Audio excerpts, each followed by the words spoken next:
Yo! What is up mga bad? So nandito tayo tagbabalik sa isa na naman nating video. Sa araw na ito, walang iba kundi ang GTA Sam.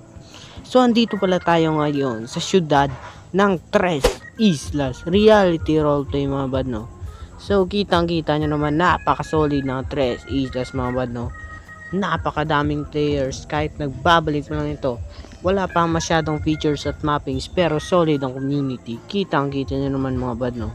So, kitang-kita nyo 83 players agad yung online sa server mga bad, no? So, sa mga gustong pumasok, lalagay ko yung link ng Discord at ng IP nila sa description mga bad, no? Kita nyo naman 11 na pero 83 players pa rin mga bad, no? So, ano pang hinahintay nyo? Pumasok na kayo sa Tres Islas Reality Roleplay mga bad. Lalagay ko yung link ng Discord nila sa description, pati na rin yung IP dahil open server to mga bad, no? So, hindi pala yan yung ating agenda ngayong araw mga bad, no? So, ang ating agenda ngayong araw mga bad ay maisishare na naman ako sa inyong malupitang APK mga bad. Ito ay ang Client SAM version 8.1 mga bad. So parang alin APK lang din to mga bad, no? Pero ni-remake ata itong mga bad. So meron itong malupitang 4 touch. Support nito yung 4 touch 4 claws na hands mga bad, no? So meron din itong auto aim para di na kayo mahirapan sa mga tutukan nyo mga bad, no? So sa mga gustong i-download ito, i-download nyo lang yung link na nasa description natin. Meron dyan yung APK pati na rin yung data ng SAM version 8.1 mga bad, no? So, bibigyan ko kayo ng tutorial para hindi na kayo mahirapan at hindi na kayo mahirapan sa paghahanap ng ibang tutorial dito sa YouTube mga bad, no? So, bago natin simulan ng tutorial na ito mga bad, huwag nyo munang kalimutan mag-like at mag-subscribe at hit nyo na rin yung notification bell para updated kayo sa ating videos mga bad, no? Simulan na natin itong tutorial na ito guys. Let's go! So, i-download nyo lang yung link na nasa description natin mga bad. I-download nyo yung Clean SAM Light Data at yung SAM Mobile APK version 8.1 mga bad.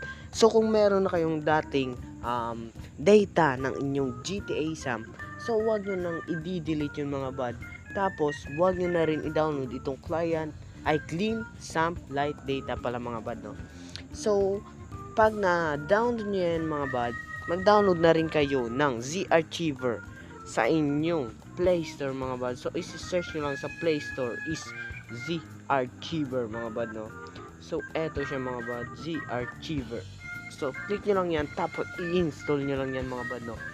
So, pag na-install nyo na yan mga bad, click nyo yung Z-Archiver nyo, tapos i-download nyo yung dalawang file na pinapa-download ko na nasa description natin mga bad, no? So, punta kayo sa inyong downloads, tapos itong SAM Mobile APK version 8.1 at yung Clean SAM Light Data mga bad. So, unahin nyo yung SAM Mobile APK version 8.1 mga bad. So, i-click nyo lang siya, tapos view nyo mga bad. Tapos, eto na yung lalabas mga bad. I-click nyo ulit, tapos click nyo yung install mga bad. So, pag na-install nyo na yan, so, click nyo lang yung install. So, pag na-install nyo na yan, pwede nyo nang bumalik. So, akin, hindi ko na-install dahil eto na siya mga bad. Na-install ko na siya mga bad. So, etong Clean Sample Light Data naman mga bad. I-click nyo lang siya. I-click nyo rin. Tapos, pindutin yung extract here mga bad, no? So, extract nyo lang yan. Wait nyo lang yung processing na yan mga bad, no?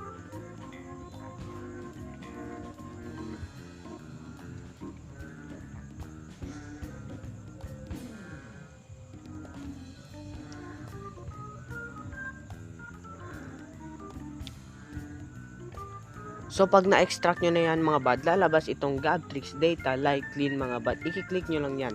Tapos, etong raw.alin/sampmobile.game mga bad. Ilolong press nyo lang yan mga bad. Tapos, click nyo yung rename. Tapos, tanggalin nyo lang yung underscore. Tapos, yung alin mga bad. Tapos, dito sa gitna ng SAMP at mobile, lalagyan nyo ng underscore mga bad, no? So, ayan, okay na yan mga bad. Click nyo lang yung okay mga bad. So, tapos, click nyo lang yung raw.samps_mobile.game mga bad. Tapos, punta kayo sa files. Tapos, dito sa TextDB mga bad. Tapos, itong GTA 3, GTA INT at TXT. So, i-rename nyo yan. Depende sa inyong GPU render mga bad, no? So punta kayo dito sa GTA 3. So etong GTA 3 rename, lahat ng may rename mga bad, i-rename nyo depende sa GPU renderer nyo mga bad. No? So ilong press nyo lang mga bad, tapos click nyo yung rename mga bad. Tapos itong rename na nakalagay is i-erase nyo lang yan. Tapos ilalagay nyo yung letters na pwede sa inyong GPU render mga bad. So kung kayo ay Adreno mga bad, DXT. Kung kayo ay Mali ay ETC. At kung Power VR PVR mga bad, no? PVR yan. So dahil ako ay ETC, so ako ay Mali, ETC yung aking mga bad, no? So hindi ko na yan i-rename mga bad. So i-rename nyo yung tatlo. Itong lahat ng may rename na pangalan mga bad, i-rename nyo yan depende sa GPU renderer nyo. So para malaman yung inyong GPU renderer, mag-download kayo ng CPU-Z sa Play Store din mga bad, no? So open nyo lang yung inyong Play Store dito mga bad, tapos search nyo lang ulit is CPU-Z mga bad. Eto mga bad, i-click nyo lang yung eto mga bad, i-download nyo lang yan, tapos kita nyo ito mga bad ay ang GPU renderer. So Adreno yan mga bad, ganyan para makuha yung inyong GPU render mga bad. So i-rename nyo lang GTA 3, GTA INT at TXD mga bad, no? So pag na-rename nyo na yan lahat, i-back lang kayo, back hanggang sa makita nyo yung raw.sams_mobile.game. So ilolong press nyo lang yan mga bad, tapos click nyo yung copy or cut. Ko sa akin, i-copy na lang, tapos punta kayo sa device memory, tapos dito sa Android mga bad, at dito sa data mga bad, no? So pag na-rename nyo na yung lahat, ipipaste nyo lang dito yung file ng data ng GTA Samp mga bad, no? So click nyo lang yung file ng folder na green sa baba mga bad, no? Sa right side corner natin mga bad. So i-click nyo lang yan mga bad. So magpipaste na yan, tapos wait nyo yung processing. So akin hindi ko na kailangan i-paste dahil meron na ako, kita nyo naman mga bad, no? So i-ex ko na lang yan. So kung wala pa kayo nyan, i-rename nyo lang. Ay kung meron na kayo dating GTA Samp na data, is i-rename nyo lang sa raw.sams_mobile.game mga bad.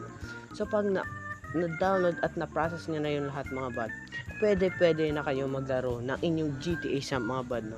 So ayun lamang para sa ngayong araw ating video mga bad, no? So maraming salamat sa inyong suporta at nakaabot na tayo pala ng 500 subscribers mga bad, no? So maraming salamat sa inyo mga bad, no? So hanggang sa muli, see you sa next natin video mga bad. So kita tayo sa susunod nating video mga bad. Peace out, subscribe.